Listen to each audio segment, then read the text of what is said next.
ICC champions trophy 2025 final match Dubai మైదానంలో Bharat versus New Zealand మధ్య జరగనుంది. టీమిండియా ఆస్ట్రేలియాను ఓడించగా న్యూజిలాండ్ దక్షిణాఫ్రికాను ఓడించి ఫైనల్కు చేరుకుంది. దీని కారణంగా ఈ మ్యాచ్ మార్చి 9న జరగనుంది. ఈ క్రమంలో ఆతిథ్య పాకిస్తాన్కు బిగ్ షాక్ తగిలింది. టీమిండియా ఫైనల్ చేరడంతో టోర్నమెంట్ ఆతిథ్యం పాకిస్తాన్లో ముగిసినట్లయింది. ఇటువంటి పరిస్థితుల్లో భారత్ వర్సెస్ న్యూజిలాండ్ మధ్య మ్యాచ్ సమయంలో వర్షం పడితే ఏ జట్టు ఛాంపియన్ అవుతుందో, అసలు ఐసీసీ నియమాలు ఏమిటో ఇప్పుడు తెలుసుకుందాం. నిజానికి భారత్ వర్సెస్ న్యూజిలాండ్ మధ్య మ్యాచ్ దుబాయ్లో జరగాల్సి ఉంది. అక్కడ వర్షం పడే అవకాశం లేదు.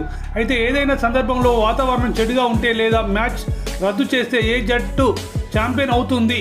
ఈ మ్యాచ్ కోసం ఐసీసీ ఏ నియమాలను రూపొందించిందో ఒకసారి చూద్దాం. భారత్ న్యూజిలాండ్ మధ్య జరిగే ఫైనల్ మ్యాచ్ సమయంలో వర్షం పడితే రిజర్వ్ డే ఏర్పరచేసుకునే విధానం ఉంది. దీనిలో ఆట మొదటి రోజు ముగిసినా ఆగిపోయిన చోటు నుంచి ప్రారంభమవుతుంది. భారత్ వర్సెస్ న్యూజిలాండ్ మధ్య జరిగే ఫైనల్ ఫలితం రావాలంటే కనీసం 25 ఓవర్లు ఆడటం అవసరం. తర్వాత డిఎల్ఎస్ ఆధారంగా ఫలితాన్ని ప్రకటిస్తారు. భారత్ న్యూజిలాండ్ మధ్య జరిగే ఫైనల్ మ్యాచ్ టై అయితే ఐసీసీ సూపర్ ఓవర్కు కూడా అవకాశం కల్పించింది. భారత్ వర్సెస్ న్యూజిలాండ్ మధ్య జరిగే ఫైనల్ మ్యాచ్లో 2 రోజులు వర్షం పడి ఏదైనా కారణం చేత ఫలితం నిర్ణయించబడకపోతే భారత్ న్యూజిలాండ్ రెండు జట్లను ఉమ్మడి విజేతలుగా ప్రకటిస్తారు.